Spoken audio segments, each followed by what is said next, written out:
भारत पाकिस्तान के बीच संभावित हमले को देखते हुए ऑपरेशन सिंदूर के दृष्टिगत आपातकालीन स्थिति जैसे युद्ध, आतंकी हमले या अन्य गंभीर संकट आपात स्थिति से निपटने हेतु किए जाने वाले सुरक्षात्मक उपाय, बरती जाने वाली सावधानी आदि के संबंध में पुलिस लाइन परेड ग्राउंड वाल्या में सिविल डिफेंस मॉक ड्रिल कराकर जागरूक किए आपको अलर्ट करने का माध्यम है। इसके अलावा शाम 8 बजे से सवा 8 बजे तक पूते में ज़िले सभी लोग अपने घरों और प्रतिष्ठानों की लाइट बंद कर ले, जिससे कि आपको यह अभ्यास रहे कि आपात स्थिति में क्या करना है। आज पुलिस लाइन में मॉक ड्रिल का आयोजन किया गया है। इसी के साथ साथ जनपद के हमारे सभी थाना प्रभारी, उनके पास पीए सिस्टम लगे हुए वाहन हैं ही सबके पास, वो भी अपने वाहनों से लोगों को जागृत कर रहे हैं। विशेष रूप से डूज एंड डोंट्स के बारे में बताया जा रहा है। इस पूरी एक्सरसाइज का उद्देश्य केवल लोगों को उनके मनोबल को बढ़ाना, उन्हें किसी भी आकस्मिकता में तैयार रहने के लिए, और इसका भी अभ्यास कराया गया है कि एक दूसरे की मदद कैसे करें अगर कोई दुर्घटना हो ही जाती है। क्योंकि पहला उद्देश्य जो है हम लोगों का ये है कि इस तरह की घटनाओं की रोकथाम के उपाय और उसके लिए लोगों को सचेत करना। तो उसके लिए जो एक्सरसाइज अभी बताई गई है, सायरन बजा के लोगों को पहले ये वार्निंग दी जाएगी कि कोई संभावित खतरे की आशंका है। उसके बाद फिर ब्लैकआउट कर दिया जाता है, जिससे कि लोग अपना सुरक्षित स्थानों पर जगह ले लें। जैसे आप फर्ज कीजिए, कभी भी कहीं पे भी, ये बड़ा एक प्रैक्टिस है, अगर कहीं विस्फोट वगैरह हो जाए या इस तरह की कोई इवेंचुअलिटी आती है, तो आप ज़मीन के नीचे किसी गड्ढे में या नाली में कहीं भी लेट जाएं, आप अपने आप को सुरक्षित रख सकते हैं। अगर आप ऐसे ही तने हुए खड़े रहेंगे तो हो सकता है घायल होने की या हताहत होने की संभावना ज़्यादा रहती है। तो ये सब चीज़ें ऐसी हैं जो हर आदमी के, हम लोग कभी उस पर ध्यान नहीं देते, लेकिन वो चारों तरफ हमारे बचाव के स्थान हैं। जैसे एनसीसी वालों ने दिखाया, पेड़ की जड़ में अगर आप अपने नाक कान दबा के लेट जाएंगे तो हो सकता है आप किसी बड़ी हताहत से बच जाएं। तो यही सब इस तरह के मॉक ड्रिल के माध्यम से यही सब हम लोगों का लोगों को जागृत करने का प्रयास था। यही भारत सरकार के निर्देश भी हैं कि हर आदमी तक ये संदेश पहुंच जाए कि वो सबल हो, मनोबल उसका बढ़ा रहे और हर विपरीत परिस्थिति के लिए तैयार रहे। हाँ, नहीं, ये पिछले दिनों भी अगर कहीं कोई आपदा आती है तो ये लोग बड़े मजबूत स्वयंसेवी संगठन हैं। ये ट्रेंड लोग हैं। एनसीसी वाले, आर्मी के ऑफिसर्स, कर्नल साहब भी हम लोगों के साथ थे।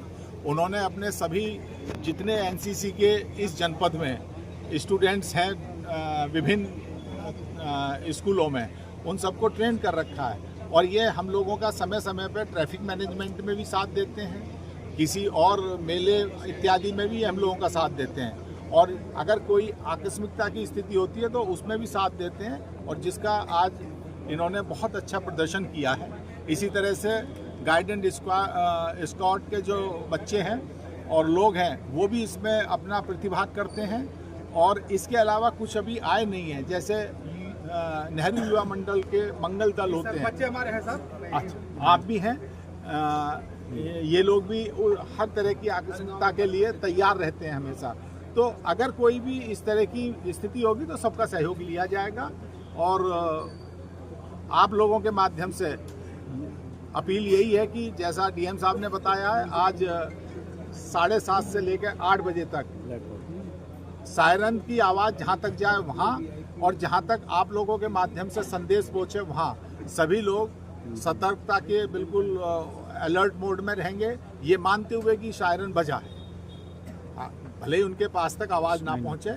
और 8 से सवा 8 तक जो ब्लैक आउट रहेगा उसमें किसी भी तरह से पैनिक ना हो, जहाँ हैं वहाँ रहें और अपना 15 मिनट प्रैक्टिस है, बैठ के अपना जो भी है वो सुरक्षित स्थानों पे कोशिश करें कि कहाँ, जैसे अगर घर में है तो बिल्कुल खिड़की के बराबर में नहीं बैठ जाना चाहिए, क्योंकि सबसे ज़्यादा जब विस्फोट वगैरह होता है तो खिड़की के जो शीशे इत्यादि हैं ये सबसे ज़्यादा टूटते हैं और वो करते हैं। इसीलिए कहा जाता है कि खिड़की के नीचे लेट जाइएगा।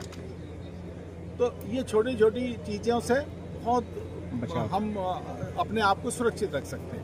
देखा धन्यवाद। देखा जाता है कि स्वास्थ्य और ये फायर की जो है इसमें ऐसी सिचुएशन में ज़्यादा ज़रूरत पड़ती है, इसमें क्या तैयारी है स्वास्थ्य विभाग की? पूरी और तैयारी है। सीएमओ साहब भी हम लोगों के साथ थे। मॉक ड्रिल में सीएमओ साहब ने लगवाई हुई हैं एम्बुलेंसेज, और वास्तव में भी आप देखते ही हैं 112, 108 और 102 ये एम्बुलेंस हमेशा बहुत शॉर्ट नोटिस पे लोगों की सेवा के लिए उपलब्ध है।